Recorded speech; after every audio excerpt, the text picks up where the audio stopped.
Hallelujah. ପ୍ରଭୁ ଯୀଶୁଖ୍ରୀଷ୍ଟଙ୍କ ମଧୁର ନାମରେ ସମସ୍ତଙ୍କୁ ପ୍ରେଜ୍ ଦ ଲର୍ଡ। ମୋ ପ୍ରିୟ ଭାଇ ଓ ଭଉଣୀମାନଙ୍କୁ ପୁନର୍ବାର ଆଉ ଏକ ଦିନ ପ୍ରଭୁ ଆମମାନଙ୍କୁ ସୁଯୋଗ ଦେଇଥିବାରୁ ପ୍ରଭୁଙ୍କ ନାମକୁ ଅଶେଷ ଧନ୍ୟବାଦ ହେଉ। ଯାହା ବି ହେଉ, ଆସନ୍ତୁ ମୋ ସହିତ ଖୋଲନ୍ତୁ। ଆଜି ମଧ୍ୟ ଆମେ ପ୍ରଭୁଙ୍କ ବାକ୍ୟ ଦେଖିବା। ପବିତ୍ର ଆତ୍ମାଙ୍କ ସାହାଯ୍ୟରେ ଆମେମାନେ ପବିତ୍ର ବାକ୍ୟକୁ ଆମେ ଧ୍ୟାନ କରିବା। ମୋ ସହିତ ଖୋଲନ୍ତୁ ହିତୋପଦେଶ 4 ପର୍ବ ତାର 20 ପଦରୁ ମୁଁ ଶେଷ ପଦ ପର୍ଯ୍ୟନ୍ତ ପଢ଼ିବି। ମୋ ସହିତ ଆପଣମାନେ ଧ୍ୟାନ ଦିଅନ୍ତୁ। ହେ ମୋହର ପୁତ୍ର, ମୋ କଥାରେ ମନୋଯୋଗ କର, ମୋ ବାକ୍ୟରେ କର୍ଣ୍ଣ ଢେର, ତାହା ସବୁ ତୁମ ଚକ୍ଷୁରୁ ନ ଯାଉ, ତାହା ସବୁ ତୁମ ହୃଦୟ ମଧ୍ୟରେ ଯତ୍ନ କରି ରଖ, ଯେହେତୁ ତାହା ଯେଉଁମାନେ ପାଆନ୍ତି ସେମାନଙ୍କ ପ୍ରତି ତାହା ଜୀବନ ଓ ସର୍ବାଙ୍ଗର ଶାସ୍ୟ ଅଟେ। ତୁମ ହୃଦୟକୁ ଅତି ଯତ୍ନରେ ରଖ, ଯେହେତୁ ତହିଁରୁ ଜୀବନର ପ୍ରବାହ ଜନ୍ମେ। ଆପଣାଠାରୁ କୁଟିଳ ମୁଖ ଦୂର କର ଓ ବକ୍ର ଅଷ୍ଟାଦର ବହୁ ଦୂରରେ ରଖ। ତୁମ୍ଭ ଚକ୍ଷୁ ଆଗକୁ ଦୃଷ୍ଟି କରୁ ଓ ତୁମ୍ଭ ଚକ୍ଷୁର ପତା ତୁମ୍ଭ ସମ୍ମୁଖରେ ସଳଖ ଅନାଉ। ତୁମ୍ଭେ ଆପଣା ପାଦ ସଳଖ କରି ପକାଅ ଓ ତୁମ୍ଭର ସବୁ ପଥ ସ୍ଥିରୀକୃତ ହେଉ। ଦକ୍ଷିଣରେ କି ବାମ ହାତରେ ଫେର ନାହିଁ, ତୁମ୍ଭ ପାଦ ମନ୍ଦଠାରୁ ଦୂର କର। ପ୍ରଭୁ ପଠିତ ବାକ୍ୟ ଦେଇ ଆମେ ସମସ୍ତଙ୍କୁ ଆଶୀର୍ବାଦ କରନ୍ତୁ। ଆମେନ୍। ପ୍ରାର୍ଥନା କରିବା। ସର୍ବଶକ୍ତିମାନ ଜୀବନ୍ତକାରୀ ସଦା ପ୍ରଭୁ ଆଶ୍ଚର୍ଯ୍ୟ ପ୍ରାକୃତ ପରମେଶ୍ୱର, ଆମେ ତୁମକୁ ଧନ୍ୟବାଦ କରୁଛୁ। ଆଜିର ବାକ୍ୟ ଯେ ପ୍ରକାର ପରମେଶ୍ୱର ତୁମ ଲୋକମାନଙ୍କ ଜୀବନରେ କାର୍ଯ୍ୟକାରୀ ହେବ, ସେଥିପାଇଁ ସାହାଯ୍ୟ କର ବୋଲି ମହିମା ଗୌରବ ପ୍ରଶଂସା ତୁମକୁ ଦେଇ ତୁମର ଆତ୍ମାକୁ ଚାଲରେ ଆମେ ସମସ୍ତଙ୍କୁ କୋଡ଼ି ନିଅ ବୋଲି ଯୀଶୁଙ୍କ ନାମରେ ପ୍ରାର୍ଥନା କଲି ପ୍ରଭୁ। ଆମେନ୍। ହାଲେଲୁୟା। ମୋ ପ୍ରିୟ ଭାଇମାନଙ୍କୁ ଏବଂ ଭଉଣୀମାନଙ୍କୁ ପ୍ରଭୁ ଯୀଶୁଖ୍ରୀଷ୍ଟଙ୍କ ବାକ୍ୟ ନିମନ୍ତେ ଆହ୍ୱାନ କରୁଅଛି। ଏ ଜାଗାରେ ଉପଦେଶକ କହନ୍ତି, କ'ଣ ବୋଲି କହନ୍ତି ବୋଲି କହିଲେ, ଏ ମୋର ପୁତ୍ର, ମୋ କଥାରେ ମନୋଯୋଗ କର, ମୋ ବାକ୍ୟରେ କର୍ଣ୍ଣ ଢେର, ମୋ ବାକ୍ୟରେ କର୍ଣ୍ଣ ଢେର, ତାହା ସବୁ ତୁମ ଚକ୍ଷୁରୁ ନ ଯାଉ। ହାଲେଲୁୟା। ହିତୋପଦେଶ ଲେଖକ ହେଉଛନ୍ତି ଦାଉଦ ରାଜାଙ୍କର ପୁତ୍ର ସଲୋମନ। ସେ ମଧ୍ୟ ଅନେକ ସନ୍ତାନ ସନ୍ତତି ପ୍ରାପ୍ତ ହୋଇଥିଲେ। ଆଉ ତାଙ୍କର ମଧ୍ୟ ଶେଷ ଅବସ୍ଥା, ପ୍ରାୟ ଶେଷ ଅବସ୍ଥା। ସେ ତାଙ୍କର ପୁତ୍ରମାନଙ୍କୁ ଉପଦେଶ ଦେଉଅଛନ୍ତି। ଉପଦେଶକ କହୁଅଛନ୍ତି, ମୋ କଥାରେ ତୁମେ ମନୋଯୋଗ କର, ମୋ ପ୍ରିୟ ପୁତ୍ରଗଣ, ମୋ ପ୍ରିୟ ସନ୍ତାନ ସନ୍ତତିଗଣ, ତୁମେମାନେ ମୋ କଥାରେ, ମୋ ବାକ୍ୟରେ କର୍ଣ୍ଣ ଢେର। ମୁଁ କହିବା କଥା ଶୁଣ। ମୁଁ ତୁମମାନଙ୍କୁ ହିତଜନକ କଥା କହିବି। ମୁଁ ତୁମମାନଙ୍କୁ ସତ୍ୟ ବିଷୟରେ ଶିକ୍ଷା ଦେବି। ଯେହେତୁ ମୋ ପିତା ଦାଉଦଙ୍କ ଜୀବନରେ ଅନେକ ଘଟଣା ଘଟିଅଛି, ମୁଁ ସେସବୁ ବିଷୟ ଜ୍ଞାତ ହୋଇଅଛି। ମୋ ବାପାଙ୍କ ପ୍ରତି ବା ମୋ ପିତାଙ୍କ ପ୍ରତି ଯାହା ଯାହା ଘଟିଅଛି, ପରମେଶ୍ୱରଙ୍କର ମନମୁକ୍ତବଲକ, ପରମେଶ୍ୱରଙ୍କର ପ୍ରତ୍ୟେକ ବିଷୟରେ ସାବଧାନକାରୀ, ପରମେଶ୍ୱରଙ୍କ ବାକ୍ୟର ଅନୁକାରୀ ମୋ ପିତା ଦାଉଦ ରାଜା। ସେ ଏତେ ବଡ଼ ଧାର୍ମିକ ହେଲେ ମଧ୍ୟ ଶେଷରେ ଝୁଣ୍ଟିବାର ସମୟ ତାଙ୍କଠାରେ ଉପସ୍ଥିତ ହେଲା।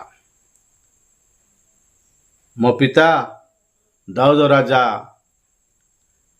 ତାଙ୍କର ଶେଷ ଅବସ୍ଥାରେ ପରମେଶ୍ୱରଙ୍କ ବିରୁଦ୍ଧ ଆଚରଣ କଲେ, ତଥାପି ପରମେଶ୍ୱରଙ୍କର ଦୟା, ପରମେଶ୍ୱରଙ୍କର ଅସୀମ ପ୍ରେମ ତାହାଙ୍କୁ ରକ୍ଷା କଲା। ହେ ମୋ ପୁତ୍ର, ମୋ କଥା ଟିକେ ଶୁଣ, ମୋ କଥାରେ ମନୋଯୋଗ କର, ତୁମର କାନକୁ ମୋ କଥାରେ ଶୁଣିବା ପାଇଁ କାମ ଦିଅ। କାରଣ ବାକ୍ୟ ଲେଖା ହେଇଛି, ଯାହାର କର୍ଣ୍ଣ ଅଛି ସେ ତାହା ଶୁଣୁ। ହାଲେଲୁୟା। ଆପଣମାନେ ସମସ୍ତେ ସେ କଥା ଜାଣିଛନ୍ତି। ମୋର କଥାରେ ମନୋଯୋଗ କର, ଯେହେତୁ ମୁଁ ତୁମକୁ ଜୀବନର ବିଷୟ କହିବି। ହାଲେଲୁୟା। ମୋ ପିତା ପରମେଶ୍ୱରଙ୍କ ବିରୁଦ୍ଧରେ ଅନେକ କାର୍ଯ୍ୟ କରି, ମୋ ପିତା ପରମେଶ୍ୱରଙ୍କର ଆଜ୍ଞା ଲଙ୍ଘନ କରି ଯେଉଁ ଦୁଃଖ ସହିଲେ ତାହା ବର୍ଣ୍ଣନାତୀତ। ତାହା ବର୍ଣ୍ଣନା କଲେ ବହୁତ କଷ୍ଟ। ହାଲେଲୁୟା। ତେଣୁ ତୁମେମାନେ ଯଦି ମୋ କଥା ଶୁଣିବ, ମୋ କଥାରେ ମନୋଯୋଗ କରିବ, ପରମେଶ୍ୱରଙ୍କର ବିଷୟକୁ ସଠିକ ଭାବରେ ବୁଝିପାରିବ। ହାଲେଲୁୟା। ସେଠି ଉପଦେଶକ କହନ୍ତି, ହେ ମୋହର ପୁତ୍ର, ମୋ କଥାରେ ମନୋଯୋଗ କର, ମୋ ବାକ୍ୟରେ କର୍ଣ୍ଣ ଡେର,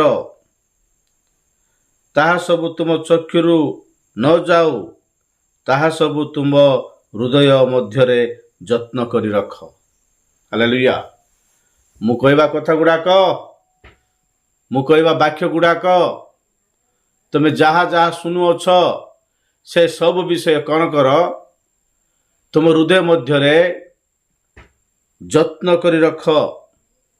କାଳେ ତୁମେ ଯଦି ଯତ୍ନ କରି ରଖିବ ନାହିଁ, ତୁମମାନଙ୍କୁ ଏମିତିକାର ଗୋଟେ ପରୀକ୍ଷା ଆସିବ, ସେ ପରୀକ୍ଷାରେ ତୁମେ ଉତ୍ତୀର୍ଣ୍ଣ ହୋଇପାରିବ ନାହିଁ। ହାଲେଲୁୟା। ମୋ ପିତା ଦାଉଦ ରାଜା ପରମେଶ୍ୱରଙ୍କର ଶରଣାଗତ ହେଲେ, ପରମେଶ୍ୱରଙ୍କର ହସ୍ତରେ ପଡ଼ିଲେ। ତେଣୁ ପରମେଶ୍ୱର କ'ଣ କଲେ, ଛୋଟ ଦୁଃଖରେ ତାଙ୍କୁ ଆଘାତ କରି ଆଉ ଦାଉଦ ରାଜାଙ୍କୁ ଦୟା କଲେ। ହାଲେଲୁୟା। ସେଠି ଆମେ ଦେଖୁଛୁ ମୂଳ ବାକ୍ୟରେ ତାର 22 ପଦରେ ଲେଖା ହେଇଛି, 4:22, ଯେହେତୁ ତାହା ଯେଉଁମାନେ ପାଆନ୍ତି ସେମାନଙ୍କ ପ୍ରତି ତାହା ଜୀବନ ଓ ସର୍ବାଙ୍ଗ ଶାସ୍ୟ ଅଟେ। ସର୍ବାଙ୍ଗର ଶାସ୍ୟ ଅଟେ। ତୁମ ହୃଦୟକୁ ଅତି ଯତ୍ନରେ ରଖ, ଯେହେତୁ ତହିଁରୁ ଜୀବନର ପ୍ରବାହ ଜନ୍ମେ। ହାଲେଲୁୟା। ମୋର ପ୍ରିୟ ଲୋକମାନେ, ଏ ଜାଗାରେ ଉପଦେଶକ କହନ୍ତି, ଯେହେତୁ ତାହା ଯେଉଁମାନେ ପାଆନ୍ତି। କ'ଣ ପାଆନ୍ତି? ପରମେଶ୍ୱରଙ୍କ ବାକ୍ୟକୁ ଯେଉଁମାନେ ପାଆନ୍ତି, ପରମେଶ୍ୱରଙ୍କର ବାକ୍ୟର ଅନୁକାରୀ ଯେଉଁମାନେ ହୁଅନ୍ତି, ମୋ କଥା ଯେଉଁମାନେ ଶୁଣନ୍ତି, ଉପଦେଶକଙ୍କର କଥା ଯେଉଁମାନେ ଶୁଣନ୍ତି, ସେମାନେ, ସେଠି ଲେଖା ହେଇଛି, ଯେଉଁମାନେ ପରମେଶ୍ୱରଙ୍କ ବାକ୍ୟକୁ ପାଇଯାଆନ୍ତି, ପରମେଶ୍ୱରଙ୍କର ଯେଉଁ ଶକ୍ତିକୁ ପାଇଯାଆନ୍ତି, ପରମେଶ୍ୱରଙ୍କର ଯେଉଁ ପ୍ରେମକୁ ସେମାନେ ପାଇଯାଆନ୍ତି, ସେମାନଙ୍କ ପ୍ରତି ତାହା ଜୀବନ। ହାଲେଲୁୟା। ଯେଉଁମାନେ ଯୀଶୁଙ୍କୁ ପାଇଛନ୍ତି ସେମାନେ ଜୀବନ ପାଇଛନ୍ତି, ବାକ୍ୟ ଲେଖା ହେଇଛି। ଫେରେ ଯୀଶୁ ମଧ୍ୟ କହିଅଛନ୍ତି, ମୁଁ ସତ୍ୟ ପଥ ଜୀବନ, ମୋ ଦେଇ ନ ଗଲେ କେହି ମଧ୍ୟ ପିତାଙ୍କ ରାଜ୍ୟକୁ ପ୍ରବେଶ କରିପାରିବେ ନାହିଁ। ହାଲେଲୁୟା। ସେଇ ଜୀବନ ହେଉଛନ୍ତି ଯୀଶୁ। ଯେଉଁମାନେ ତାହା ପାଆନ୍ତି, ସେମାନଙ୍କ ପ୍ରତି ତାହା ଜୀବନ ଓ ସର୍ବାଙ୍ଗ ଶାସ୍ତି ଅଟେ। ହାଲେଲୁୟା। ମୋ ପ୍ରଭୁଙ୍କର କଥା, ମୋ ପରମେଶ୍ୱରଙ୍କର କଥା ମୁଁ ତୁମମାନଙ୍କୁ କହୁଅଛି। ତୁମମାନଙ୍କର ପାଷ୍ଟରମାନଙ୍କର କଥା ମାନିକି ଚଲ ମୋର ପ୍ରିୟ ଲୋକମାନେ। ତୁମମାନଙ୍କର ପ୍ରାଚୀନମାନେ କହିବା କଥା ମାନିକି ଚଲ।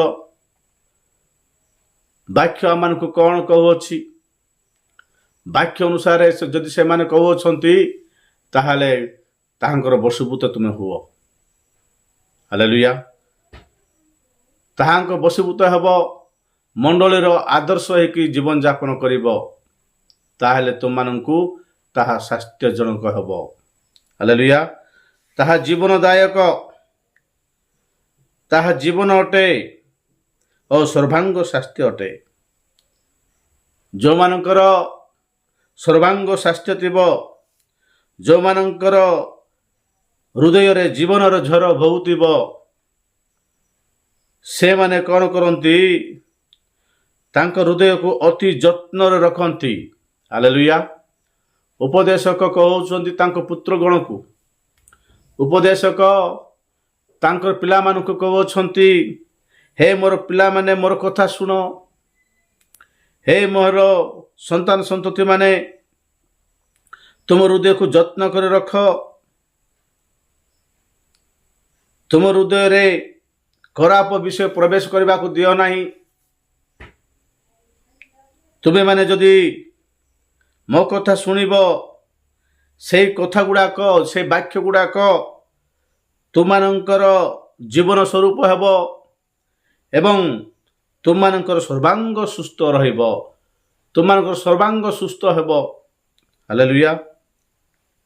ତେଣୁ ମୋର ପ୍ରିୟ ସନ୍ତାନ ସନ୍ତତିମାନେ, ମୋ ବାକ୍ୟରେ ତୁମେ କର୍ଣ୍ଣପାତ କର, ତୁମ ହୃଦୟକୁ ଯତ୍ନ କରି ରଖ, ଯେହେତୁ ତହିଁରୁ ଜୀବନର ପ୍ରବାହ ଜନ୍ମିବ। ହାଲେଲୁୟା।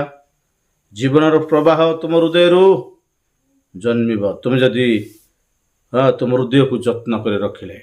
ହାଲେଲୁୟା। ତୁମ ହୃଦୟରେ କୁଟିଳତା ମୁଖ ଦୂର କର, ଆପଣଠାରୁ କୁଟିଳତା ମୁଖ ଦୂର କର ଓ ବକ୍ର ଅଷ୍ଟାଧର ବହୁ ଦୂରରେ ରଖ। ତୁମ ହୃଦୟରେ ଯେଉଁ କୁଟିଳତା ପ୍ରବେଶ କରିବାକୁ ଯାଉଅଛି ତାହା ଦୂର କରିଦିଅ। ହାଲେଲୁୟା। ତୁମ ଚକ୍ଷୁ ଆଗକୁ ଦୃଷ୍ଟି କରୁ ଓ ତୁମ ଚକ୍ଷୁର ପଥା ତୁମ ସମ୍ମୁଖରେ ସଳକ ଅନାଅ। ତୁମେ ଆପଣ ପାଦ ସଳକ କରି ପକାଅ ଓ ତୁମର ସବୁ ପଥ ସ୍ଥିରୀକୃତ ହେବ। ହାଲେଲୁୟା। ତୁମେ ଯେଉଁ ପାଦ ପକାଉଛ, ଯେଉଁ ବାଟରେ ଯାଉଛ, ଯେଉଁ କଥା କହୁଅଛ, ତାହା ତୁମେମାନେ କ'ଣ କର? ଜାଗ୍ରତ କର। ହାଲେଲୁୟା। ତୁମେ ଆପଣା ଲେଖା ହେଇଛି, ତୁମ ପାଦ କ'ଣ କର? ସଳକ କରି ପକାଅ। ତୁମେ ଯେଉଁ ପାଦ ପକାଉଛ ତା ସଳକ କରି ପକାଅ ଓ ତୁମର ସବୁ ପଥ ସ୍ଥିରୀକୃତ ହେବ। ସଳକ କରି ପକାଇଲେ, ଠିକ୍ ସେ ପକାଇଲେ, ତୁମର ପାଦ ଠିକ୍ ଜାଗାରେ ପଡ଼ିଲେ ତୁମେ ସଳକ ହେଇକରି ଠିଆ ହେଇପାରିବ। ହାଲେଲୁୟା। ତୁମେ ସିଧା ଠିଆ ହେଇପାରିବ। ଯେଉଁମାନେ ସିଧା ଠିଆ ହେବେ ସେମାନଙ୍କର ପଥ ସ୍ଥିରୀକୃତ ହେବ, ବୋଲେ ସେମାନେ ଯେଉଁ ପଥରେ ଯାଉଛନ୍ତି ସେଇଟା ସତ୍ୟ ପଥ ବୋଲି ଜଣାଯିବ। ହାଲେଲୁୟା। ସେମାନେ ଜୀବନରେ ପ୍ରବେଶ କରିପାରିବେ, ସେମାନେ ସତ୍ୟ ପଥରେ ଗମନ କରିପାରିବେ, ସେମାନଙ୍କଠାରେ କୌଣସି ଭ୍ରାନ୍ତ ବିଷୟ, କୌଣସି ଭ୍ରାନ୍ତ ପଥରେ ସେମାନେ ଯିବେ ନାହିଁ। ହାଲେଲୁୟା। ଏହିସବୁ ମୁଁ କହିବା କଥା ଯାକ ସବୁ ତୁମେ ଯଦି ତୁମ ହୃଦୟରେ ରଖିବ, ତୁମର ପାଦ ଠିକ୍ ସେ ପକାଇବ, ତୁମର ଚକ୍ଷୁ ଯଦି ଠିକ୍ ସେ ଦେଖିବ। ଆଜିକାଲି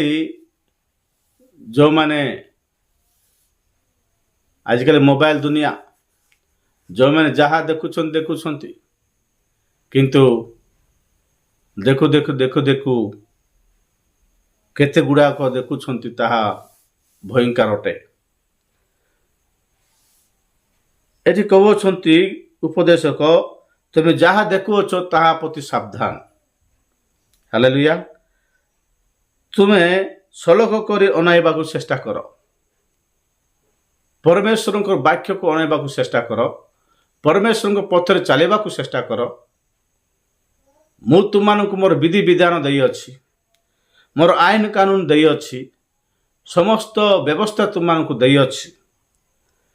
ତଇ ମଧ୍ୟରେ ତୁମେମାନେ ଗମନାଗମନ କଲେ, ତଇ ମଧ୍ୟରେ ତୁମେ ସଳଖ କରି ପାଦ ପକାଇଲେ ତୁମମାନଙ୍କର ପଥ ସ୍ଥିରୀକୃତ ହେବ। ହାଲେଲୁୟା। ତୁମେ ଦକ୍ଷିଣରେ କି ବାମରେ ଫେରିବାର ଦରକାର ନାହିଁ। ତୁମେ ଯେଉଁ ପଥରେ ଚାଲୁଅଛ, ଯେଉଁ ପଥରେ ତୁମେ ଚାଲିବା ପାଇଁ ତୁମର ପାଦ ସଳଖ କରି ପକାଇଅଛ, ସେହି ପଥ ହିଁ ଜୀବନର ପଥ। ହାଲେଲୁୟା। ସେହି ପଥ ଜୀବନର ପଥ। ତୁମର ପାଦ ତୁମେ ସଳଖ କରି ପକାଅ। ହାଲେଲୁୟା। ସେଠି ଲେଖା ହେଇଛି, ତୁମେ ଯଦି ସ୍ଥିରୀକୃତ ହେବ ତାହେଲେ ତୁମେ ଦକ୍ଷିଣରେ କି ବାମରେ ଫେରିବ ନାହିଁ। ଦକ୍ଷିଣରେ କି ବାମରେ ଫେର ନାହିଁ ବୋଲି ଉପଦେଶକ କହୁଛନ୍ତି। ତୁମ ପାଦ ମନ୍ଦ ଠାରୁ ଦୂରରେ ଥାଉ। ହାଲେଲୁୟା। ତୁମର ପାଦକୁ ମନ୍ଦ ଠାରୁ ଦୂରରେ ରଖ। ଏହି ସବୁ କଥା କହିଲା ପରେ, ଏତିକି କଥା କହିଲା ପରେ କ'ଣ କ'ଣ କହିଲେ ଉପଦେଶକ? ହେ ମୋର ପୁତ୍ର, ମୋର କଥା ଶୁଣ। Number 1, hallelujah. ମୋର କଥା ଶୁଣ, ମୋର କଥାରେ ମନୋଯୋଗ କର। ତାହା ସବୁ ତୁମ ଚକ୍ଷୁରୁ ନ ଯାଉ। ମୁଁ ଯାହା ଯାହା କହିଅଛି ଛବି ପରି ତୁମର ଆଖିରେ ତାହା ରହିଯାଉ। ତାହା ସବୁ ତୁମ ହୃଦୟ ମଧ୍ୟରେ ଯତ୍ନ କରି ରଖ। ତୁମ ଚକ୍ଷୁ ଆଗରେ ତାହା ସବୁ ଥାଉ ଏବଂ ତୁମ ହୃଦୟରେ ମୁଁ କହିବା କଥା ସବୁ ଭର୍ତ୍ତି ହେଇକରି ଥାଉ। ଯେହେତୁ ତାହା ଯେଉଁମାନେ ପାଆନ୍ତି ସେମାନଙ୍କ ପ୍ରତି ତା ଜୀବନ ଅଟେ ଓ ସର୍ବାଙ୍ଗ ସୁସ୍ଥ ଅଟେ। ହାଲେଲୁୟା। ସର୍ବାଙ୍ଗ ସ୍ୱାସ୍ଥ୍ୟ ଅଟେ। ତୁମ ହୃଦୟ ଅତି ଯତ୍ନରେ ରଖ, ଯେହେତୁ ତହିଁରୁ ଜୀବନର ପ୍ରବାହ ବାହାରିବ। ହାଲେଲୁୟା। ଆପଣ ଠାରୁ କୁଟିଳତା ଦୂର କରିଦିଅ ଓ ବକ୍ର ଅଷ୍ଟାଦର ସବୁ ଦୂର କରିଦିଅ। ତୁମର ଚକ୍ଷୁ ଆଗକୁ ଦେଖୁ, ତୁମର ଚକ୍ଷୁ ଆଗକୁ ଦୃଷ୍ଟି କରୁ ଓ ତୁମର ଚକ୍ଷୁର ପଥା ତୁମ ସମ୍ମୁଖରେ ସଳଖ ଥାଉ। ତୁମେ ଆପଣା ପାଦ ସଳଖ କରି ପକାଅ ଓ ତୁମର ସବୁ ପଥ ସ୍ଥିରୀକୃତ ହେବ। ତୁମେ ଦକ୍ଷିଣରେ କି ବାମରେ ଯାଅ ନାହିଁ। ତୁମ ପାଦ ମନ୍ଦ ଠାରୁ ଦୂରରେ ରଖ। ଏତିକି କଥା କହିଲେ। ହାଲେଲୁୟା। ଏହି ସବୁ କଥା କହିଲା ପରେ ଗୋଟିଏ ରିଏଲି ବିଶ୍ୱାସୀ, ଗୋଟେ ବାସ୍ତବିକ ବିଶ୍ୱାସୀ, ପ୍ରଭୁ ଜୀବନ ଯାପନ କରୁଥିବା ବିଶ୍ୱାସୀ, ପ୍ରଭୁ ଭୟରେ ଚାଲୁଥିବା ବିଶ୍ୱାସୀ, ଦୈନନ୍ଦିନ ପ୍ରାର୍ଥନା, ଦୈନନ୍ଦିନ ବାକ୍ୟ ପଠନ, ଦୈନନ୍ଦିନ ପ୍ରତ୍ୟେକ ବିଷୟ କରୁଥିବା ପ୍ରଭୁଙ୍କ ଲୋକମାନେ ବାକ୍ୟରେ ଝୁଣ୍ଟି ପଡ଼ୁଛନ୍ତି। ବେଳେବେଳେ ଆମେ ବାକ୍ୟରେ ଝୁଣ୍ଟି ପଡ଼ିଥାଉ ବୋଲି ବାକ୍ୟ ଲେଖାଇଛି। ଝୁଣ୍ଟି ପଡ଼ିବାଟା ସତ, ଝୁଣ୍ଟି ପଡ଼ିବାଟା ସତ, କିନ୍ତୁ ଝୁଣ୍ଟି ପଡ଼ିଲେ ସାଙ୍ଗେ ସାଙ୍ଗେ ଉଠିବାକୁ ପଡ଼ିବ। ଧାର୍ମିକ 7 ଥର ପଡ଼ିଲେ ହିଁ ଉଠିବ ବୋଲି ବାକ୍ୟ ଲେଖାଇଛି। ହାଲେଲୁୟା। ତ ଏହିସବୁ କଥା କହିଲା ପରେ, ଏହିସବୁ ଉପଦେଶ ଦେଲା ପରେ ତୁମର ପାଦ ମନ୍ଦ କରିବାକୁ ଯାଉଅଛି। ତୁମର ଚକ୍ଷୁ ଅସାର ବିଷୟ ଦେଖୁଅଛି। ତୁମର ପାଦ ଅସାର ପଥରେ ଯାଉଅଛି। ତୁମର ପାଦ ଅସାର ପଥରେ ପଡ଼ୁଅଛି। ତୁମର ମନ ଅସାର କଥାରେ ମନୋଯୋଗ କରୁଅଛି। ମୋ କଥାରେ ମନୋଯୋଗ କରୁନାହଁ। ତୁମେ ଜୀବନର ପଥରେ ନ ଯାଇକି ମୃତ୍ୟୁର ପଥରେ ଯାଉଅଛ। ତୁମେ ବିନଷ୍ଟ ହେବାକୁ ଯାଉଅଛ। ତୁମ ସହିତ ଅନେକଙ୍କୁ ବିନଷ୍ଟ କରିବାକୁ ପ୍ରସ୍ତୁତ ହେଉଅଛ। ଏହିସବୁର ବିଚାର ପ୍ରଭୁ କରିବେ। ହାଲେଲୁୟା। ଦିନେ କ'ଣ ହେଲା, ପରମେଶ୍ୱର ତାଙ୍କର ଭକ୍ତଗଣକୁ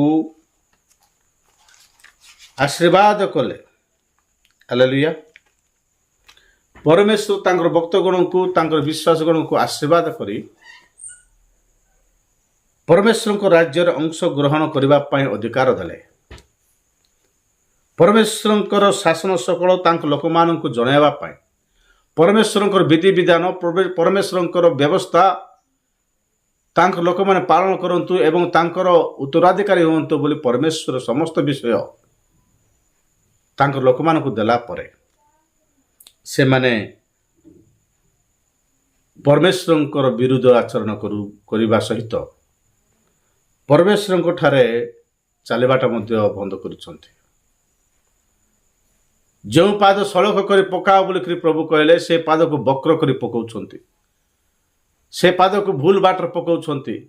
ତୁମର ପାଦ ମନ୍ଦ ଠାରୁ ଦୂର ରଖ ବୋଲି କହିଲେ ସେ ମନ୍ଦ ବାଟକୁ ଯାଉଛି। ହାଲେଲୁୟା। ଶୈତାନ ଦାଉଦ ରାଜାଙ୍କ ହୃଦୟରେ ଗୋଟେ ମନ୍ଦ ବିଷୟ ଆଣିକି ଦେଲା, ଗୋଟେ ମନ୍ଦ ବିଷୟ ଆଣିଦେଲା, ଯାହା ଫଳରେ କି ତାହାଙ୍କ ହୃଦୟକୁ ଶୈତାନ ପ୍ରବର୍ତ୍ତେଇଲା,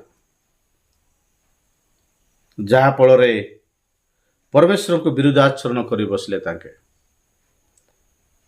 ପରମେଶ୍ୱରଙ୍କୁ ବିରୁଦ୍ଧ ଆଚରଣ କରିବା ପରେ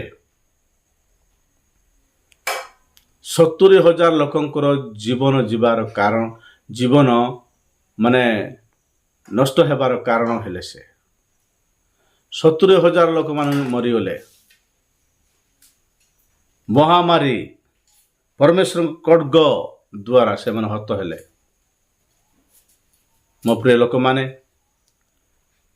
ଆମେମାନେ ପରମେଶ୍ୱରଙ୍କର ଆଜ୍ଞା ପଥରେ ଯଦି ଚାଲୁଛୁ, ପରମେଶ୍ୱରଙ୍କ ଠାରେ ଯଦି ଆମେ ଜୀବନଯାପନ କରୁଛୁ, ତାହେଲେ ଉପଦେଶକ ଯେଉଁ କଥା କହୁଛନ୍ତି ସେ କଥା ଯଦି ଆମେ ପାଳନ କରିବା, ସେ ବାକ୍ୟରେ ଯଦି ଆମେ ଚାଲିବା, ଆମେମାନେ ମନ୍ଦ ଠାରୁ ଦୂରରେ ରହିପାରିବା। ହାଲେଲୁୟା। ମନ୍ଦ ଅଭ୍ୟାସ ଠାରୁ, ଭୁଲ ପଥରୁ ଆମେମାନେ ରକ୍ଷା ପାଇପାରିବା। ଦାଉଦ ରାଜା ତାଙ୍କର ଯାବଜୀବନ ପରମେଶ୍ୱରଙ୍କ ଠାରେ ବିତେଇଲେ, ପରମେଶ୍ୱରଙ୍କ ଠାରେ ରହିଲେ, କିନ୍ତୁ ଶେଷ ଅବସ୍ଥାରେ ଶୈତାନର କଥା ଶୁଣିଲେ। ଶୈତାନର କଥା ଶୁଣିକି ପରମେଶ୍ୱରଙ୍କୁ ଅପମାନ କରିବାକୁ ଲାଗିଲେ। ପରମେଶ୍ୱରଙ୍କୁ ଅବମାନନା କଲେ। ପରମେଶ୍ୱର ତାଙ୍କର ଦାସଙ୍କ ଦ୍ୱାରା କଥା କହିଲେ, ହେ ପ୍ରଭୁ, ତୁମ ପରମେଶ୍ୱର ତୁମକୁ ଶତଗୁଣରେ ଅଧିକ ଲୋକମାନଙ୍କୁ ଆଉ ଦିଅନ୍ତୁ, କିନ୍ତୁ ତୁମେ ଯେଉଁ କର୍ମ କରିଅଛ ପ୍ରଭୁ, ତାହା ଠିକ ନାହିଁ, ତାହା ଅସନ୍ତୁଷ୍ଟ ଅଟେ ପରମେଶ୍ୱରଙ୍କ ଠାରେ, ତାହା ଘୃଣା ଯଜ୍ଞ ଥିଲା। ତୁମେ ଯେଉଁ ବିଷୟରେ ଚିନ୍ତିତ ହୋଇଅଛ, ତୁମେ ଯେଉଁ ବିଷୟ ଚିନ୍ତା କରୁଅଛ, ତୁମେ ଯେଉଁ ବିଷୟ କରିବାକୁ ଯାଉଅଛ, ତୁମେ ଯେଉଁ ବାଟରେ ଯିବାକୁ ଇଚ୍ଛା କରୁଅଛ, ତାହା ଘୃଣାଜନକ ବିଷୟ ଅଟେ। ପରମେଶ୍ୱର ତୁମର ପୂର୍ବପୁରୁଷମାନଙ୍କୁ ଅବ୍ରାହମ, ଇସାକ, ଯାକୋବ, ପରମେଶ୍ୱର ତୁମମାନଙ୍କୁ ଦୁଗ୍ଧ ମଧୁ ପ୍ରବାହିତ ଦେଶରେ ପ୍ରବେଶ କରାଇବି ଏବଂ ତୈର ସମସ୍ତ ବିଷୟ ତୁମକୁ ଦେବି ବୋଲି ଯେଉଁ ପ୍ରତିଜ୍ଞା କରିଥିଲେ, ସେ ପରମେଶ୍ୱରଙ୍କୁ ତୁମେ କ'ଣ କରିଛ? ଆଜି ଅପମାନ ଦେଇଅଛ। ତେଣୁ ବାକ୍ୟରେ ଲେଖା ହେଇଛି, ହେ ମନୁଷ୍ୟ ସନ୍ତାନ, କେତେ କାଳ ଆମ ଗୌରବ ଅପମାନିତ ହେବ? ଆଉ କେତେ କାଳ? ମୋର ପ୍ରିୟ ଲୋକମାନେ, ଆମେମାନେ ଯଦି ପରମେଶ୍ୱରଙ୍କ ବିରୁଦ୍ଧ ଆଚରଣ କଲେ କ'ଣ ହେବ? ଆମେମାନେ ଗତକାଲି ଭିଡ଼ିଓରେ ଦେଖିଲୁ। ଆଜି ଅଳ୍ପ ସମୟ, 2-3 ମିନିଟ୍ ମୁଁ ସେ ବିଷୟରେ କହିକି ଶେଷ କରିବି। ଦାଉଦ ରାଜା ଯେତେବେଳେ ପରମେଶ୍ୱରଙ୍କର ଆଜ୍ଞା ଲଙ୍ଘନ କଲେ, ପରମେଶ୍ୱରଙ୍କ ବିରୁଦ୍ଧାଚରଣ କଲେ ଆଉ ତାଙ୍କ ଦେଶରେ ଜନଗଣନା କଲେ, ସେତେବେଳେ ପରମେଶ୍ୱରଙ୍କ କ୍ରୋଧ ରାଜାଙ୍କ ଉପରକୁ ଆସିଲା। ହାଲେଲୁୟା। ଆଉ ପରମେଶ୍ୱର ଏହି ଜନଗଣନା କାର୍ଯ୍ୟ ଦାଉଦ ରାଜା କରିବାରୁ ପରମେଶ୍ୱର ଏହି କାର୍ଯ୍ୟରେ ଅସନ୍ତୁଷ୍ଟ ହେଲେ। ଏହେତୁ ସେ ଇସ୍ରାଏଲକୁ ଆଘାତ କଲେ। ହାଲେଲୁୟା। ପରମେଶ୍ୱର ମୁଖାପେକ୍ଷା କରିବେ ନାହିଁ ବୋଲି କହିବାକୁ ଏହି ବାକ୍ୟ ପ୍ରମାଣ ଅଟେ। କାରଣ ପରମେଶ୍ୱର ଯାହା କହିଅଛନ୍ତି ତାହାଙ୍କର ଭକ୍ତଗଣ ତାହା ପାଳନ କରିବାକୁ ପଡ଼ିବ। ଦାଉଦ ଭକ୍ତ ଅଟନ୍ତି। ଦାଉଦ ମହାଜ୍ଞାନୀ ଅଟନ୍ତି। ଦାଉଦ ରାଜା ପରମେଶ୍ୱରଙ୍କର ମନମୁକ୍ତ ଲୋକ ଅଟନ୍ତି। ସେହି ଲୋକ ଯଦି ପରମେଶ୍ୱରଙ୍କ ବିରୁଦ୍ଧାଚରଣ କରିବେ, ତାହେଲେ ପରମେଶ୍ୱର ଆଉ ଅଧିକ ରାଗିଯିବେ, ଅଧିକ କ୍ରୋଧାନ୍ୱିତ ହେବେ। ହାଲେଲୁୟା। ସେତେବେଳେ ପରମେଶ୍ୱର କ'ଣ କଲେ? ଗାଦଙ୍କୁ ପଠେଇଲେ। ଗାଦ ଦର୍ଶକଙ୍କୁ ପଠେଇଲେ। ଦର୍ଶକ ଦାଉଦଙ୍କର ଦର୍ଶକ ହେଉଛନ୍ତି ଗାଦ। ସେ ଗାଦ କ'ଣ କଲେ? ଦାଉଦଙ୍କ ନିକଟକୁ ଆସି କହିଲେ, ସଦାପ୍ରଭୁ ଏହି କଥା କହନ୍ତି, ତୁମ ଆଗରେ ତିନି କଥା ପ୍ରଭୁ ରଖୁଅଛନ୍ତି, ତିନିଟା ଅପସନ୍ ରଖୁଅଛନ୍ତି, ତଇ ମଧ୍ୟରୁ ଗୋଟିଏ ବାଛ। ବାଛିଲା ପରେ ତାହା ତମ ଜୀବନରେ ଘଟିବ। ହାଲେଲୁୟା। ଶତ୍ରୁ ତୁମକୁ 3 ମାସ ପର୍ଯ୍ୟନ୍ତ ଗୋଡ଼େ ଗୋଡ଼େ ପିଟିବ। ନହେଲେ 3 ବର୍ଷ ପ୍ରଥମ ଅପସନ୍ ଥିଲା କ'ଣ ବୋଲି କହିଲେ, 3 ବର୍ଷ ତୁମ ଦେଶରେ ଟୋପେ ପାଣି ପଡ଼ିବ ନାହିଁ, ମହା ଦୁର୍ଭିକ୍ଷ ହେବ। ଦ୍ୱିତୀୟଟି ହେଉଛି 3 ମାସ ପର୍ଯ୍ୟନ୍ତ ତୁମ ଶତ୍ରୁ ତୁମ ବିରୁଦ୍ଧରେ ତୁମକୁ ଖେଦେ ମାରିବ। ଶତ୍ରୁର ଖଡ୍ଗ ତୁମ ଉପରେ ଆସିବ, ତୁମେ କ୍ଷୀଣ ହେବ। 3 ମାସ ପର୍ଯ୍ୟନ୍ତ ତୁମେ ଶତ୍ରୁ ହସ୍ତରେ ପରାଜୟ ହେବ। ଆଉ ଗୋଟେ ଅପସନ୍ ହେଲା, ଆଉ ଗୋଟେ କଥା ହେଲା 3 ଦିନ। ହାଲେଲୁୟା। 3 ଦିନ ପର୍ଯ୍ୟନ୍ତ ସଦାପ୍ରଭୁଙ୍କ ଖଡ୍ଗ ଭ୍ରମଣ କରିବ, ଅର୍ଥାତ୍ ଦେଶରେ ମହାମାରୀ ହେବ ଓ ଇସ୍ରାଏଲର ସମସ୍ତ ଅଞ୍ଚଳରେ ସଦାପ୍ରଭୁଙ୍କ ଦୂତ ବିନାଶ କରିବ। ମୋ ପ୍ରେରଣକର୍ତ୍ତାଙ୍କୁ ମୁଁ କି ଉତ୍ତର ଦେବି, ତାହା ଏବେ ବିବେଚନା କର। ହାଲେଲୁୟା। 3 ବର୍ଷ 3 ମାସ 3 ଦିନ। ହାଲେଲୁୟା। 3 ଦିନ ବିନାଶ ଆସିବ ତୁମ ଦେଶରେ। ନହେଲେ 3 ମାସ ତୁମେ କ'ଣ ହେବ? ଶତ୍ରୁ ହସ୍ତରେ ସମର୍ପିତ ହେବ।